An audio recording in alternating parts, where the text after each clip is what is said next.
Hi, my name is Eric Berger, and this will be the first of 3 videos discussing my recently received Butler trombone.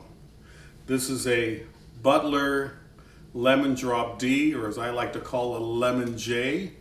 It is a 500 to 508 dual bore with a screw bell, and I'm very excited to really get to know this instrument. I've had it for about a week. I probably have played it 15, 18 hours so far, and I've got a lot to say. This video, though, is not going to talk specifically about the Butler, but is going to talk about expectations you should have when you purchase a new trombone or you're trying to select a trombone. I think this is an interesting topic that maybe doesn't get talked about enough, and I really started thinking about it a lot once I received this Butler. Now, my history is, my first trombone was an Olds Ambassador back in 1975, great horn. Then I got an Olds Opera, then I got a Box 16, then a couple other horns, lots of horns I bought at pawn shops and then sold. Then I got a Martin Irby Green model and a Holton TR 158 that I modified quite a few times with various Thayer valves. Then I started purchasing lots and lots and lots of old horns and new horns on a new online auction site called eBay back in 1995, I think. And I probably have bought 300 or 400 trombones during that time and a few other things. And every instrument I bought, I played and evaluated based upon what I wanted out of a trombone. And so I have kind of firm ideas on what I want out of an instrument that I play, which has led me to this. This is a ConnStool 1606 ST, which is slide tuning. I had it made with a custom 25 gauge heavy red brass bell, nickel silver slide. And it was the culmination of everything I decided I wanted out of a trombone after playing hundreds of trombones. And it really was fantastic for me. It fulfilled everything I wanted out of a trombone. It was game-changing for me. It was revolutionary. And very rarely can you say that about an instrument, but for me, this was it. Plus, I had a matching large tenor ConnStool 1688 slide tuning with the same bell, but a bronze slide. And the consistency between having those two horns with matching bells, kind of a matching concept in manufacture, really changed my perception of what it was that I was doing on the horn, and really, I think, greatly improved my playing.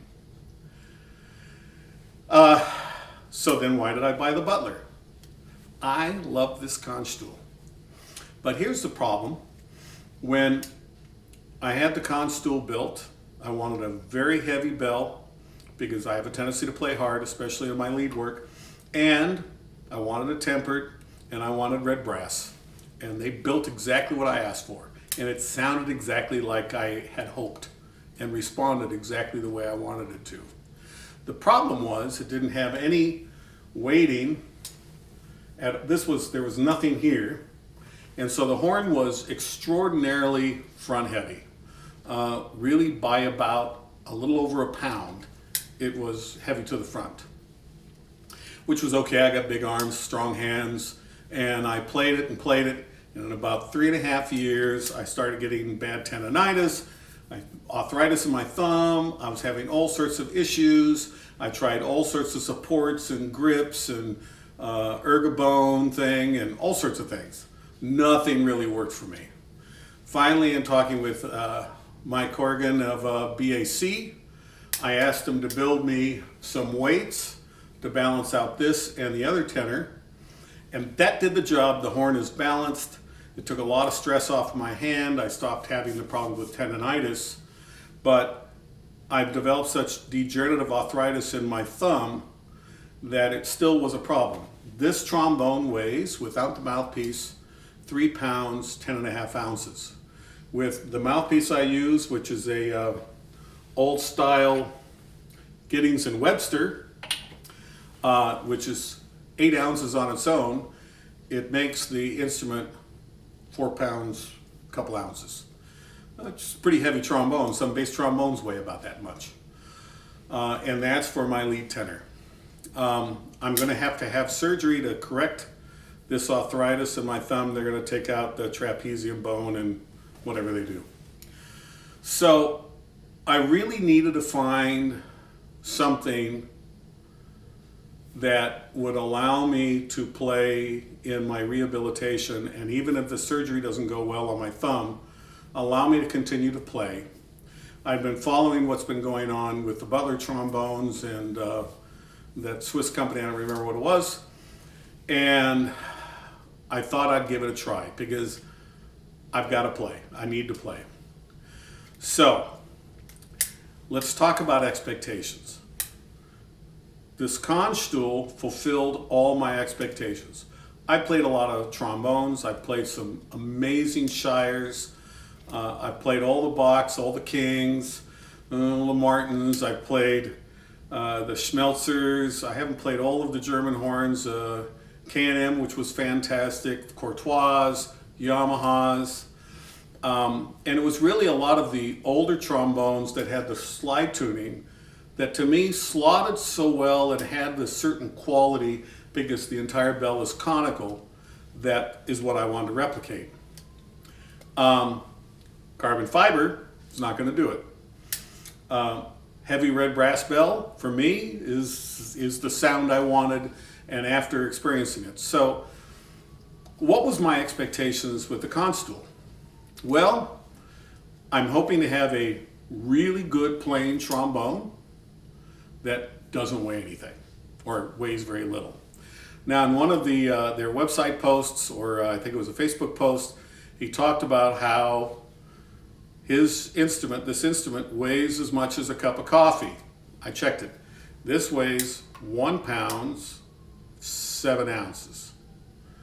My coffee cup, my favorite mug, weighs 1 pound, 2 ounces. And if you put at least 8 ounces of coffee, which it'll hold 12, weighs more than that. So it really does only weigh like as much of a cup of coffee. And the first time I picked it up, I thought, oh my gosh, I can't believe how light it is. Do I expect this trombone to sound like this one? No, I don't. Do I expect this trombone to play well? Oh yeah, I do. And I've seen Douglas Yeo had a very nice video on that, as did quite a few other people. From the perspective of a microphone, it sounds very good. So I think it's important, and I've gotten a little off track here.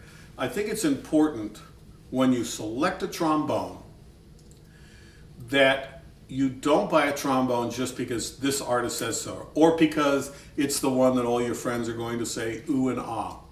I played commercially for 15 years on a wonderful 1939 old Super with it has a heavy bronze or red brass bell, however you want to call it, with a silver const around the bell and the fluted slide, nickel silver slide that's very heavy.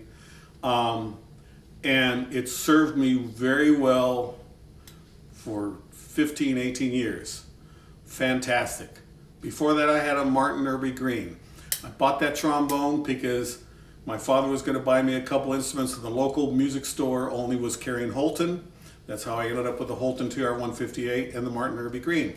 But it was such an agile, light, nimble horn. It really was fantastic. It was a little bright for me, and which is why when I stumbled onto the Supers, I realized, boy, that's more of a sound that I wanted. But you need to define, there's never going to be a perfect horn. I'd like to say this is a perfect horn, this ConnStool, but it's not. It's really freaking heavy. I put it in the hands of as many trombone players as I can. Everyone who holds it says, oh my God, it's too heavy, I would never play it.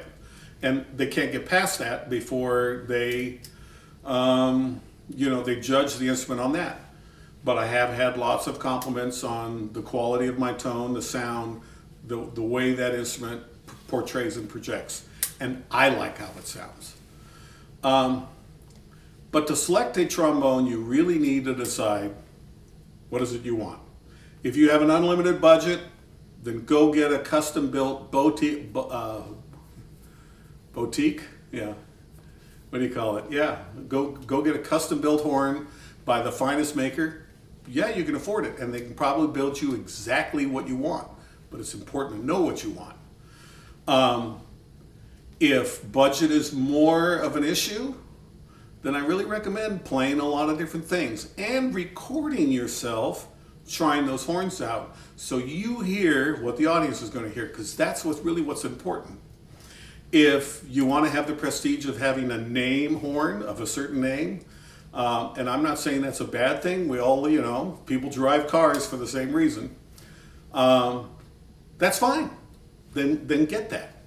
But I think as musicians, our goal should be what's coming out of the bell and how I feel playing the instrument. And so my next review, which I'm going to actually talk about this instrument specifically, I'm going to talk about that from the perspective of judging that instrument without having to compare it to everything else I've ever owned, because that's a unique instrument. So thank you for watching this video, and I hope you watch number 2 and number 3.